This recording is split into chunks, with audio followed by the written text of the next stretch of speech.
नमस्कार साथियों, 5 अक्टूबर को हरियाणा और जम्मू कश्मीर में मतदान पूरे हुए और उसी दिन शाम को गोदी मीडिया के द्वारा एग्जिट पोल जारी कर दिया गया।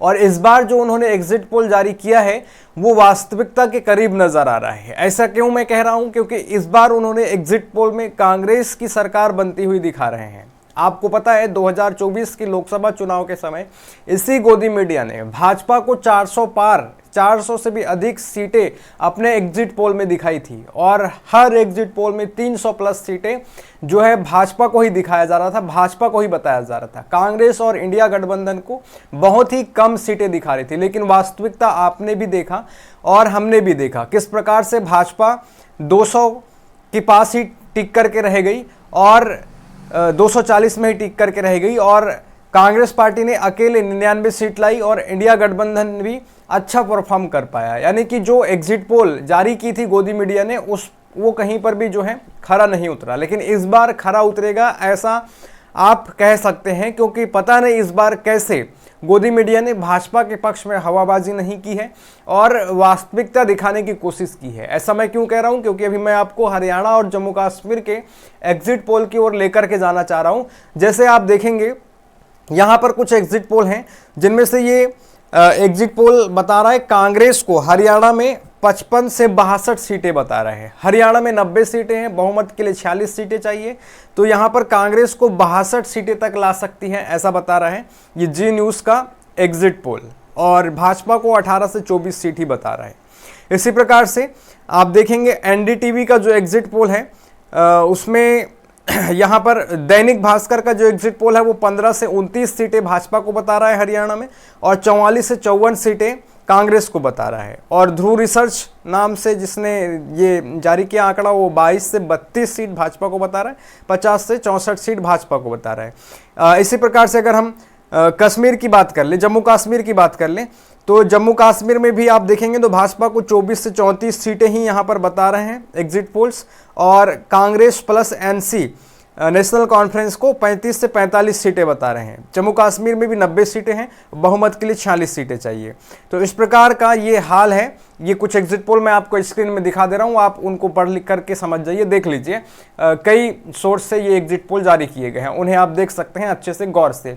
तो यहाँ कहने का मतलब ये है कि इस गोदी मीडिया ने क्यों इस बार हवाबाजी नहीं की भाजपा के पक्ष में, जबकि अब तक कोई भी विधानसभा चुनाव हो या फिर लोकसभा चुनाव हो तो भले बीजेपी उन बहुमत के आंकड़ों को नहीं पाती, लेकिन गोदी मीडिया के एंकर्स ऐसे एग्जिट पोल दिखाते थे कि भाजपा को इतनी सीटें बढ़ा चढ़ा करके दिखाते थे। लेकिन इस बार वो काम इन्होंने नहीं किया है और कहीं ना कहीं ये एग्जिट पोल इस बार सच होने के आसार रखते हैं, क्योंकि हरियाणा और जम्मू कश्मीर में इस बार कांग्रेस सत्ता में आ जाएगी, ऐसा अंदेशा लगाया जा रहा है। ऐसा भरोसा वहाँ के लोगों को भी है।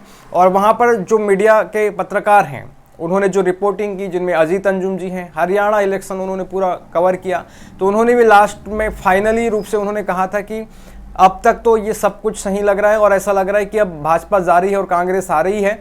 अगर भाजपा के पक्ष में कुछ चमत्कार हो जाता है तो उस चमत्कार को नमस्कार करने के सिवा हमारे पास कोई विकल्प नहीं है, ऐसी बात उन्होंने कही थी। तो ये बातें हैं। और अब मैं आपको बताना चाहता हूं कि हरियाणा में इस प्रकार का करिश्मा क्यों हुआ। तो ये से आप करिश्मा ना समझें, पिछले 10 साल से वहां पर भाजपा सत्ता में थी और वहां पर जो किसान थे और वही किसान आंदोलन में बैठे हुए थे, तो उन किसान आंदोलन के साथ किस प्रकार का अन्याय भाजपा यानी कि मोदी सरकार ने की, ये आपने देखा, बखूबी पूरे देश ने देखा। तो भाजपा किस अनुमान से, किस उम्मीद से चुनाव लड़ने के लिए हरियाणा जा सकती थी और उनको कैसे उम्मीद हो सकता था कि वो हरियाणा इलेक्शन जीत जाते, ये भी एक बड़ा मुद्दा है। क्योंकि किसान आंदोलन 2 बार हुए, एक बार कृषि कानूनों को वापस लेवाने के लिए और दूसरी बार उनके अपनी जो मांगे थे उनको पूरा करवाने के लिए। जो प्रधानमंत्री मोदी ने 2019-14 के लोकसभा चुनाव में वादा किया था, उन्हीं वादा को पूरा करवाने के लिए किसान दूसरी बार आंदोलन में उतरे थे। इन किसानों को कुचला गया था, मारा गया था, पीटा गया था। 700 से भी अधिक किसान आंदोलन के दौरान मर गए थे। उनके रास्ते पर कील गाड़े जा रहे थे, उनको रोका जा रहा था, उनके ऊपर लाठी डंडा बरसाया जा रहा था, बुलेट फायर की जा रही थी, आंसू गोले छोड़े जा रहे थे। तो इन सब चीज़ों का सामना हरियाणा के किसानों ने किया था, पंजाब के किसानों ने किया था, क्योंकि किसान आंदोलन में मूलतः हरियाणा और पंजाब के ही किसान शामिल थे। तो इन किसानों ने भाजपा से बदला लेने का ठान करके रखा था इलेक्शन के लिए। और यही हुआ। हरियाणा इलेक्शंस के एग्जिट पोल यही बता रहे हैं कि किसान आंदोलन का प्रभाव ही है जिस वजह से भाजपा वहां पर सत्ता खो रही है और कांग्रेस दमदार वापसी के साथ वहां पर रिटर्न हो रही है, वापस आ रही है। तो इस प्रकार से ये हरियाणा इलेक्शन का ये मुद्दा है। इसी प्रकार से आप देखेंगे यार जम्मू कश्मीर में क्यों भाजपा सत्ता में नहीं आ पा रही है, जबकि उन्होंने 370 को हटाया। पूरे देश भर में घूम घूम करके मोदी योगी बताते रहे कि हमने धारा 370 हटा दिया। 75 साल बाद तक भी कांग्रेस ये काम नहीं कर पाई। सीना चौड़ा कर करके प्रधानमंत्री ये बात बताया करते थे। तो आखिरकार 370 हटाने के बाद भी जम्मू कश्मीर में भाजपा की पेंट क्यों ढीली है, क्यों वहां पर कांग्रेस और एनसी नेशनल कॉन्फ्रेंस सरकार बनाती हुई दिख रही है एग्जिट पोल में। तो इसका भी कारण मैं आपको बताना चाहता हूं कि धारा 370 हटा देने से ही वहां के लोग खुश नहीं हैं, क्योंकि धारा 370 हटा देने से ही वहां की सारी समस्याओं का समाधान नहीं हुआ है। ग्राउंड रिपोर्टिंग करने वाले रिपोर्टरों के सामने खुल करके वहां के लोगों ने कहा है कि धारा 370 हटा देने मात्र से हमारी समस्याओं का समाधान नहीं हो गया है और वहां पर अभी भी जो वादे प्रधानमंत्री मोदी ने किए थे वहां के लोगों के साथ उनको पूरे नहीं किए हैं। उनको राज्य का दर्जा देने की बात हुई थी, वो भी अभी तक वहां से नहीं दिया गया है। केंद्र शासित प्रदेश बना करके रखा गया है। तो इन सारे चीज़ों को लेकर के वहां के लोग नाराज हैं। और दूसरी तरफ आप वहीं पर देखेंगे लद्दाख को विधानमंडल वाला केंद्र शासित प्रदेश नहीं बनाया गया, वहां पर इलेक्शन नहीं हो रहे हैं और ना ही होंगे। इसी वजह से लद्दाख से ही आप देखेंगे कई आंदोलनकारी सोनम वांगचुक के साथ निकल करके दिल्ली आए।